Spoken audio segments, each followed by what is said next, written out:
Yo, what it do? It's your boy T Lee, and we're back with another fire crazy video. Today we're gonna be reacting to 5 most disturbing internet rabbit holes. Another segment I'm gonna be adding on to. Hopefully y'all loving it. You know what I'm saying? If you is, subscribe below, hit that, turn on that post notification bell, and like. You know what I'm saying? Tap in. We're gonna get straight into it.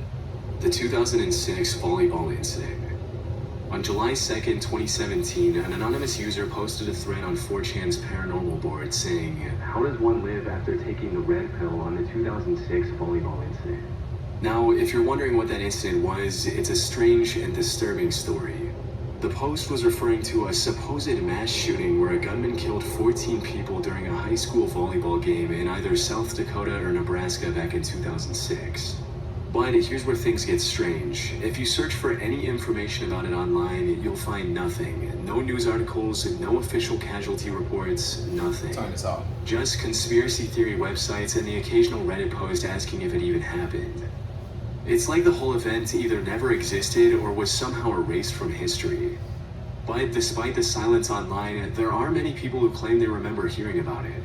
Some even say they were... Incidents like this, I'd be like, why did you have to go to a public place that you know a lot of people be at? Why don't you just wait to get whoever you want to get on a solo? Why hit innocent people? You said they said 14, 15 people? Like, that's crazy. On Rushmore around that time and heard a report about it on the radio. For a long time, the only evidence of the incident on the internet was this still frame from a home video that was supposedly taken just before the incident with the date September 27, 2006 embedded on it. That is, until some ordinary gamer, a YouTuber who often dives into dark web rabbit holes, discovered more evidence. While browsing the Late Nights forum on a 4chan-like site, he came across the gruesome pictures of a bloody school gym that were allegedly taken soon after the shooting had already happened. So right here, let's go down a little bit over here. They've got 2006 volley. Oh my God. Oh, we're gonna have to blur this one. Jesus Christ, it's actually like death footage.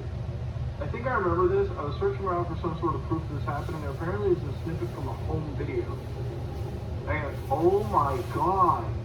We have to blur that out. I gotta make sure we note that, blur it real quick. Let me add that to the notes here. Jesus, it's like an actual straight up bloody massacre. It's like VHS recorded. This has to be from like a movie. There's no way. This has to be from like some movie.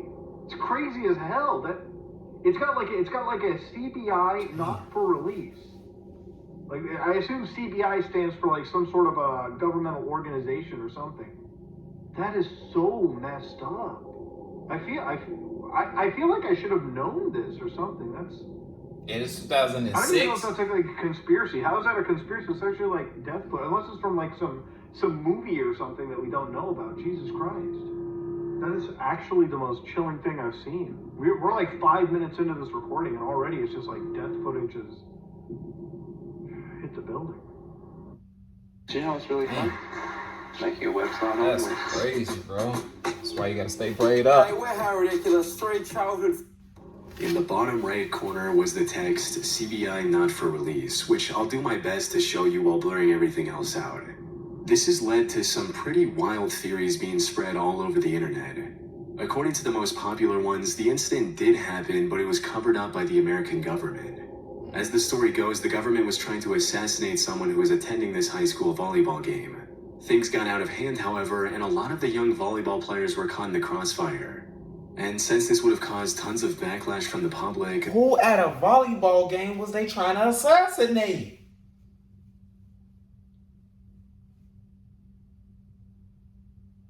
Who? That's crazy. They said the government, I think. Government instructed the news media to not talk about the story and also paid the victims' families to keep them quiet. However, while the US government is no stranger to covering up the truth, I have to admit, this one is quite far-fetched. Keeping something this big under wraps for so long feels pretty out there.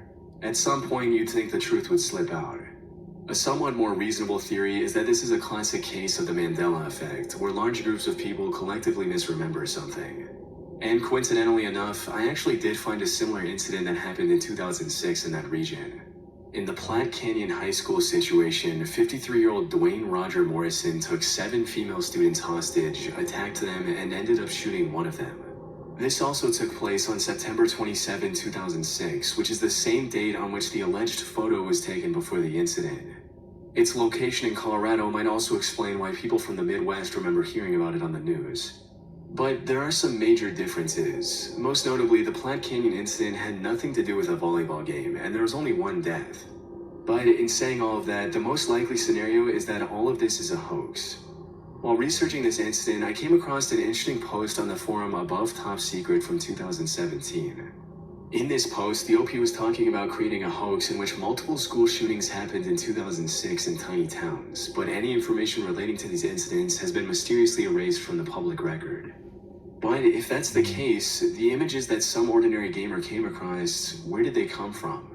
For real. Considering it's been over 7 years since this first contraction on the internet, it's unlikely we'll ever know the answer to this disturbing internet rabbit hole.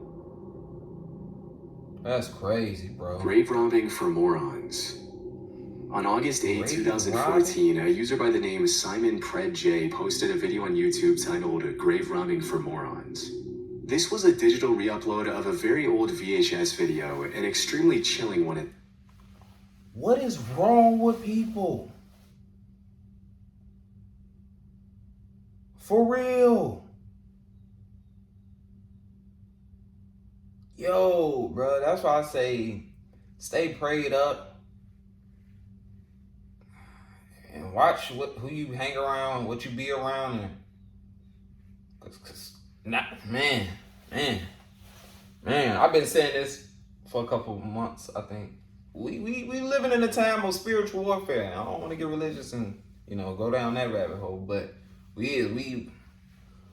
this might be old, but now it's like we living in the spiritual warfare now for real, with a lot of crazy stuff and people and they insights on life and stuff like that. In it, a young man goes into disturbing detail explaining step by step how to rob graves and sell the remains on the black market.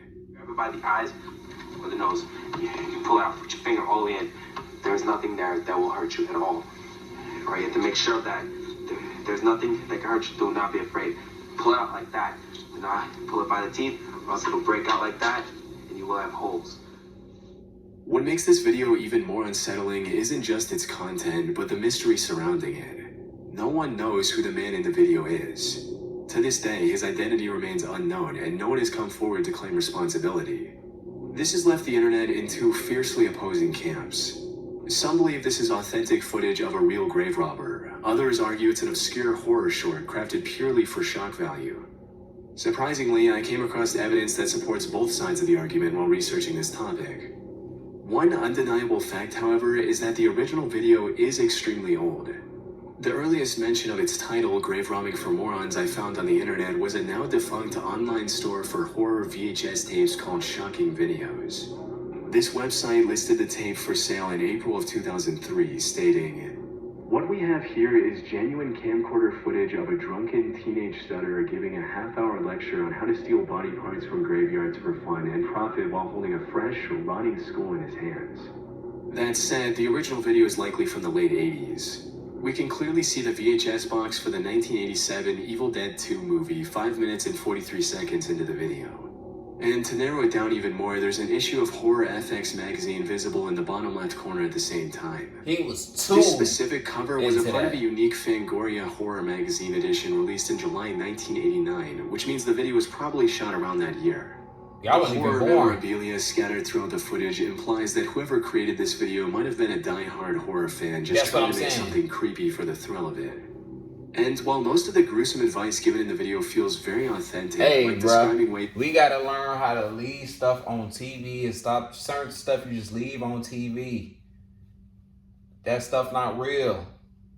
But people really be taking it serious. They take it. remove the skull from a body that hasn't fully decomposed yet, there are also sections that seem extremely goofy. Like when the host suggests knocking out witnesses so they think it was all just a dream. Never leave witnesses. If you have to knock them out so that way they think it's a dream. This gives further credence to the theory that the subject doesn't have any real grave robbing experience and is just making it all up for the video. On the other hand, some people argue that the skull he's showing in the video is far too detailed to be fake. As for the inconsistency in the advice, that could be explained by the theory that this was likely his first time robbing a grave, and that he was simply making things up to seem more knowledgeable on the topic than he actually was. As it is But now this these is where days, things people start trying getting to really eerie. feel like they got so much Toward the end of knowledge. the tape, the guy almost mumbles his full name, but stops himself before saying his entire last name. Okay, this was made by Anthony. Well, as a matter of fact, let's forget the last name. And in 1999, a man named Anthony Casamassima was arrested in New York for stealing an expensive stained glass window from a cemetery.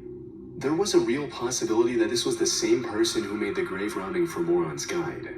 That being said, there are a few inconsistencies that say otherwise. For instance, I did not find any charges against Anthony Casamassima that mentioned him desecrating bodies. He was more into stealing valuable artifacts like stained glass. And more importantly, Casamassima was 40 when he was arrested in 1999.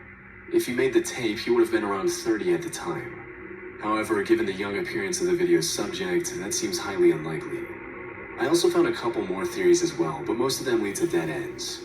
One such theory claims the guy in the video might be Craig A. Bradley, who was arrested in 1995 for stealing human remains from a cemetery in upstate New York.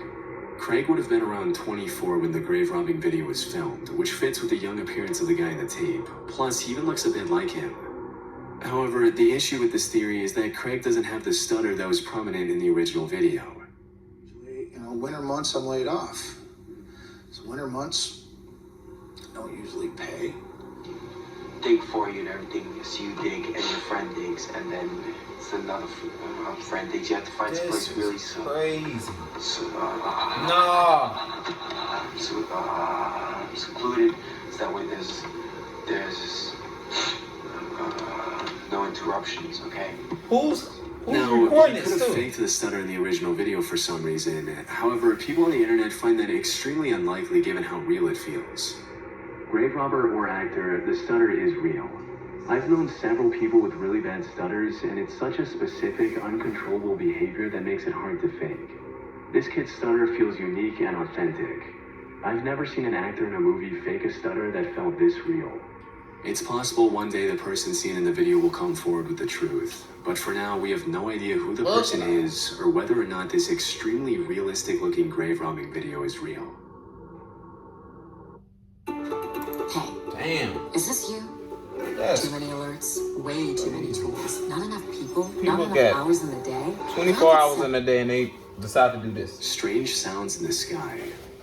And Over the past 50 plus years, there have been numerous reports of people hearing mysterious sounds coming from the sky. In some cases, the mysterious noise resembles the sound of screeching metal, like someone dragging heavy metal furniture across the floor.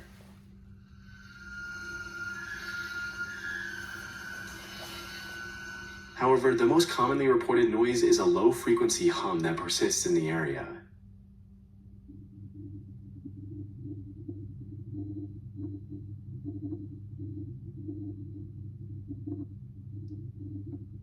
Those who can hear these sounds describe them as omnipresent and extremely annoying.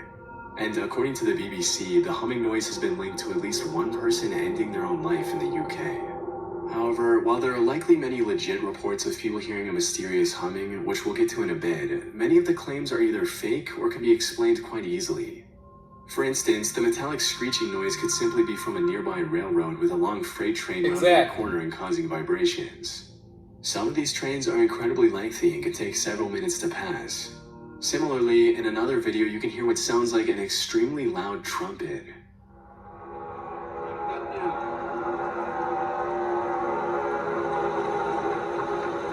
The original poster of this video titled this as a judgment trumpet, referring to the divine trumpet described in the Christian faith.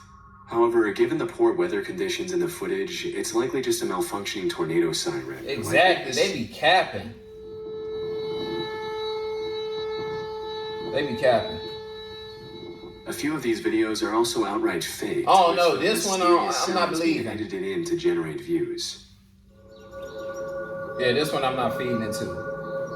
Cause like, look where they at. And like, Like, look where it's at. You're not really seeing this in a actual city neighborhood. Like, you ain't seeing nobody in Chicago, New York, Detroit. Like, yeah, we heard that. You mainly see it in these weird places where it's really like probably like 40 people living in that neighborhood, 100 people in that neighborhood. White, you know what I'm saying? Not too much of my skin color over there, but I'm Notice not how the dying. birds around the area appear completely unaffected by the loud, Like, look, ominous noise, old which would lady, be man, she unlikely if the probably sound was medication genuinely probably overwhelming gets the her. environment. Birds have sharper hearing than humans, and they would likely react. That said, there are still thousands of reports from people who can't be easily debunked or labeled as fake. Unlike the examples I've shown so far, the vast majority of seemingly authentic reports involve the persistent low-frequency hum. This strange phenomenon seems to trace back to Bristol, England in the late 1970s. The city council received hundreds of complaints from residents about a strange noise that was audible at night. One local newspaper even asked readers in the city, "Have you heard the hum?" and almost 800 people said they had. French scientists back then proposed that the sound might originate from the ocean, suggesting that continuous waves could be vibrating the ocean floor. Now, this explanation might have been true for Bristol, but as time went on, more and more people around the world started reporting these disturbing humming noises. And it appears the Bristol hum is still present to this day. There are many theories that attempt to explain the bizarre global phenomenon. And these can get into some truly out there conspiracies. I'm not buying other than their surroundings. This could be a strange humming sound. This doesn't thank Fresno police. On March 20th, 2015, a YouTube channel by the name Lang Marine uploaded a 3.5 minute. March 20th, 2015, a YouTube channel by the name Lang Marine uploaded a 3.5 minute video titled "Fresno LE Harassment: Ford Crew Cab that stalked me and my residence numerous times." The video showed the same vehicle driving past the camera twice in 3 minutes. The uploader was a 51-year-old former Marine named John Lang living in Fresno, California. The video footage came from a security camera he had installed outside his home. And in the description of this video, he provided much-needed context behind the oddly disturbing encounter. According to Lang, he was critical of the way Fresno PD and Fresno Fire utilized their budgets online.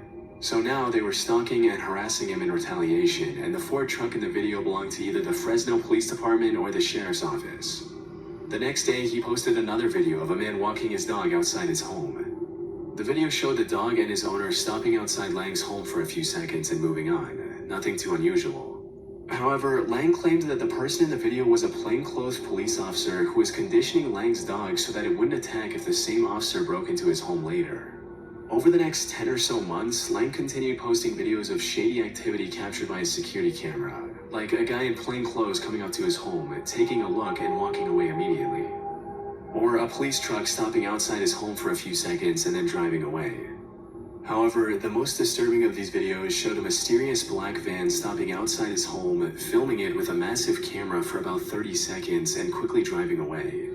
Lang claimed that the device in their hand was a thermal imaging sensor and they were trying to determine whether or not he was home.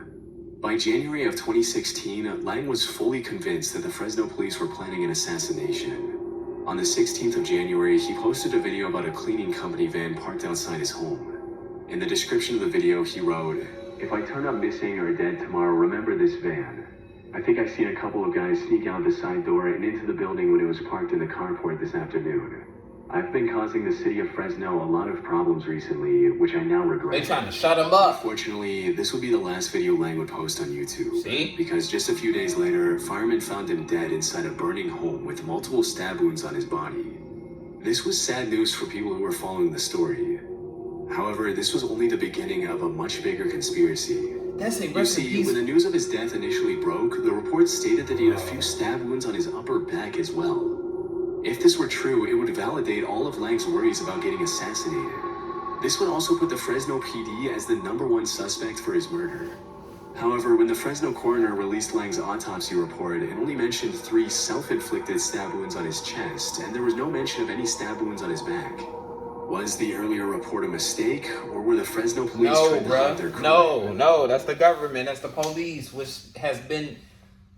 We need to come to a conclusion and all just face it, the government is the most corrupt squad ever. Police from the government, SWAT, the army, they so corrupt. Like, I don't care. They in your gadgets and all that. And I don't care just to put it out there. Y'all are so corrupt. Y'all cover up a lot of stuff that should be brought to the light.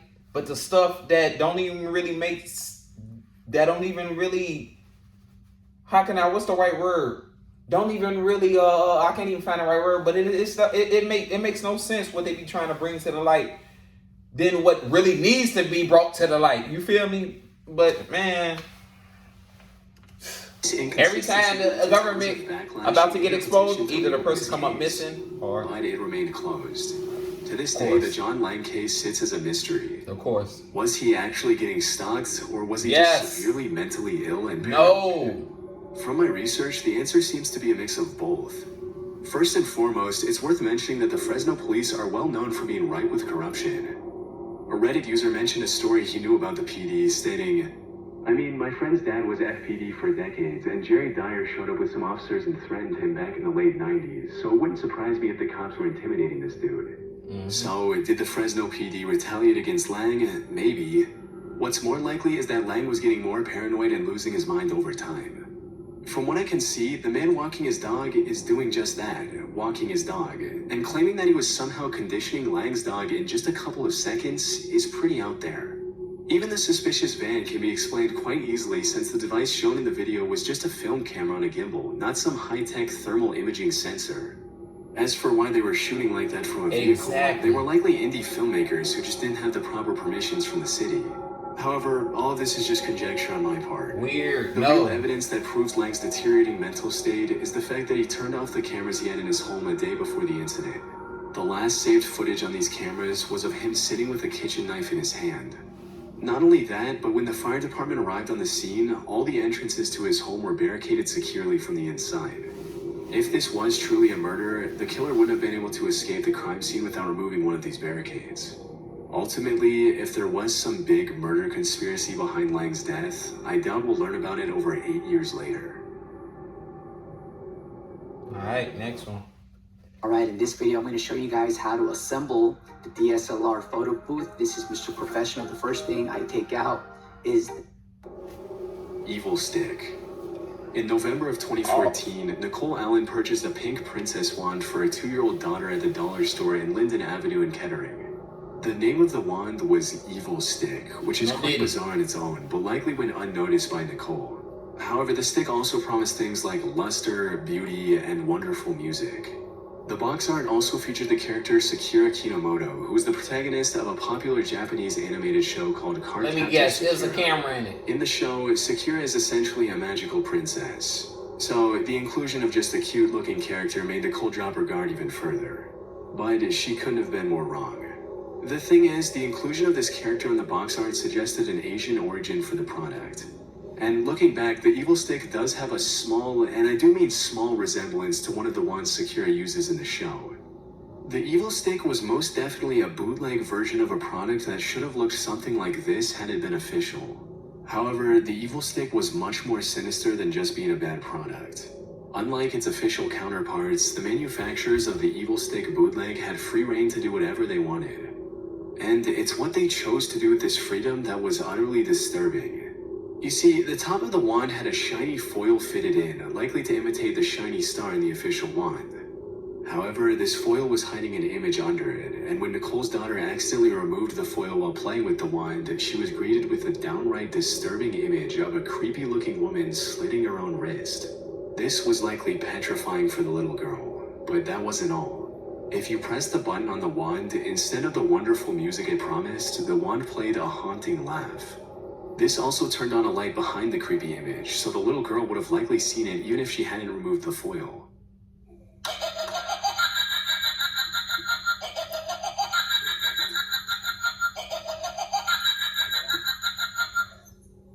When Nicole found out about the disturbing truth, she made her findings public in hopes of getting this creepy toy banned from stores. News coverage of the Evil Stick quickly went viral, but the toy remained as mysterious as it was creepy. And the disturbing image concealed within the toy was traced back to French photographer Butcher Ludwig, who appears to be a master of creating the most nightmarish artworks one can imagine. Nearly all of his work is too graphic for YouTube. For most of them, however, even a quick glance is enough to trigger your fight or flight response. As for why the gory, horror-filled work of his photograph was stolen to be included in a children's toy, no one knows for sure. The only other thing people learned about the evil stick after examining its package was that it was manufactured in China, and that's it. The packaging didn't have the name of the manufacturer. I even looked up the universal product code embedded in its barcode and couldn't find any relevant information through that either. This is just one of those things that really makes you wonder what other disturbing mysteries are hidden inside cheap children's toys. Wow. That is weird as hell. But appreciate y'all for watching, man. Make sure y'all stay tuned for more crazy reactions from your boy. This is a good one. I ain't gonna lie, this is a good one. You know what I'm saying? To react. Today my tacos for life to try the. Shut up, boy. But yeah, make sure y'all stay tuned for more crazy videos. Make sure y'all hit that subscribe button, like, follow me on all social medias below. You already know, tap in with your boy. You know what I'm saying? Let me know, comment below what you think of these videos. You know what I'm saying? Let's interact, tap in. You already know we're on the road to 100K subscribers, and I'm out.